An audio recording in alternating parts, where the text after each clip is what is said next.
Alright guys, today it is time for another park review. I am reviewing Knoebels in Elysburg, Pennsylvania. This review is a little late. I actually went here about 3 weeks ago. Now, I didn't get to stay as long as I would have wanted to. I believe I was there from around 11 till 5:30ish. But I did get most things I wanted to do done. So I think I'm ready to do this review. But we're going to get right on into this. Let us talk about the uniqueness of this park first. Oh my gosh. This is by far the most unique park I've been to. First of all, you arrive and you don't even have to pay. You use a ticket system, which I will talk about here in a little bit. It's literally just walk right on in. You can look around. Like, you could literally go in here and not pay for anything, which, I mean, that would be stupid because you're not doing anything. But, I mean, it's just true. You could literally walk in and walk out and not have to pay anything. That's how cool this place is.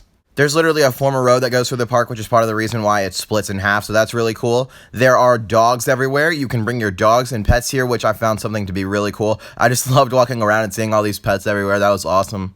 A lot of the park is actually gravel, so that is also something very unique about this. And like I said, the ticket system is very, very good because, one, you can walk right on in and you can either get a wristband or you can play the ticket game, as I like to call it, because it is extremely annoying. And I had to do this when I was there because I went on a Sunday. So I was using tickets and ripping them in half and, trying to sort them out. And I had to calculate all my money and see what I wanted to do and what I did not want to do. So that kind of got annoying, but it was fine. I mean, I didn't really care about it because I was still riding things, but yeah, I could not believe how unique this park was. I mean, there's just so many little things here and there. It's also a little small. It is a smaller park. I mean, at first I was a little confused getting my way around. I did have to look at the map a few times because this is pretty much in the middle of nowhere. When you're driving up, it is just trees, trees, trees. And then when you get there, you really don't even see anything till you walk down. So it is very, very hidden back in the woods. So that's really cool. But enough about how unique this park is. Can we just talk about the rides? These rides are so cool. I love their flat ride collection. There is Stratosphere, which is their drop tower.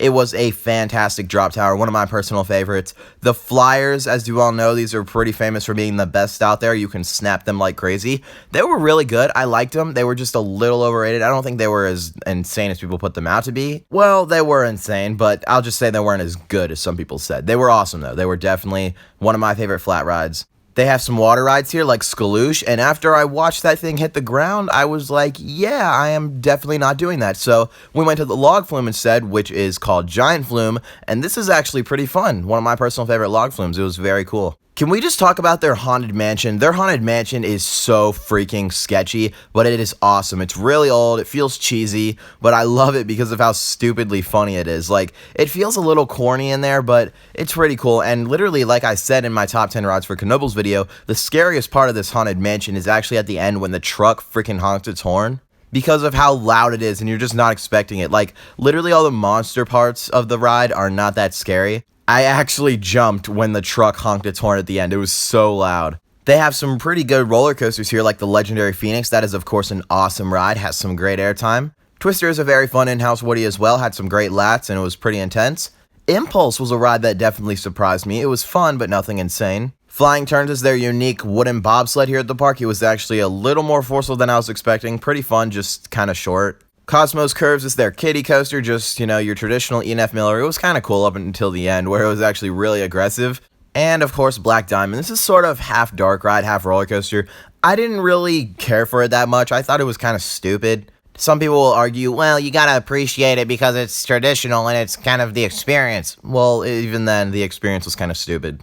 Those are most of the rides I did do at the park. Some that I didn't get to do were like the Ferris wheel. That would have been cool. I saw one called Power Surge. That looked really interesting. Satellite, Looper. They even had a train here, which is cool. Some nice transportation. And there was even a sky ride that took you up into the mountain. Now, when I was there, it was not operating. But if it was, I would have definitely went up that thing. It looked really cool. I've seen videos and it gives great views of the park and the mountains. So would have definitely done that, but it wasn't open, unfortunately. Talking about food, I actually had 2 meals here. The first was just a burger and fries, and it was really good. It was traditional park food, but definitely tasted better than your average burger you'll find at like a Cedar Fair park. Then I actually got fried Oreos and funnel cake. And oh my gosh, if you have had these too, you will know what my reaction was to it. I've had these before at other parks, but I don't know, something about this park, they just tasted so good. Some of my favorite park food to this day was their fried Oreos. That was so delicious. And there were some other snacks here that I didn't get to try as well. I remember there was an ice cream waffle sandwich. I forgot about that. I also didn't have time to look.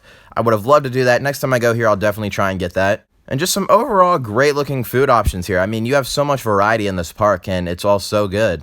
I mean, the smells of this park, the atmosphere is fantastic. I love the scenery, I love the location, everything about this park just looks so beautiful. It is a great looking park.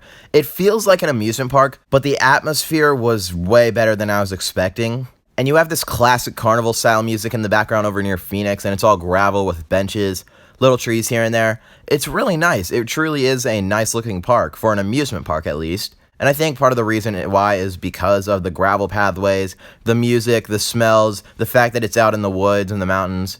All of that plays into the fact that it looks like a really nice park. But yeah, that's basically my overall review for Knoebels. I think it looks nice. I like some of the rides here. They had a great flat ride collection. Phoenix is such a fun ride. Food was great. And I mean the dogs. Who doesn't love dogs? That's just so cool. So yeah, that's probably just going to do it for my Knoebels review here today. For its final score, I'm going to be giving it an 8 out of 10. I really liked this park. It was a lot of fun. I didn't get to spend as much time as I would have wanted to. I still got to do most things I did though. The rides here were really fun. The food was great. The atmosphere was cool. A lot of unique things about this park, like the gravel, dogs, you know, those little things here and there. So Knoebels is definitely a really cool place. If you're near the area, I'd definitely say stop by. Now, I did drive out about 4 hours, 30 minutes for this park, not knowing if it was going to be overrated or not. And was it? No, not at all. I thought it was great. It was solidly rated. But like, if you're a long ways away, like, I'd say don't drive any more than 5 or 6 hours just for a day, because 1, you may not get everything done that you want to, and 2, it's not necessarily like one of those massive parks where it's like, oh my gosh, I have to go here. But yeah, try and stop by sometime if you can. It's a really fun place. I definitely enjoyed it, and I'll be back there sometime. I'm just not sure when. So, thank you guys for watching. I hope you enjoyed this video. Post your comments down in the section below. What did you think of this review? I thought this was a really fun park. So don't forget to like and subscribe. And until next time, coaster fans, I will see you later.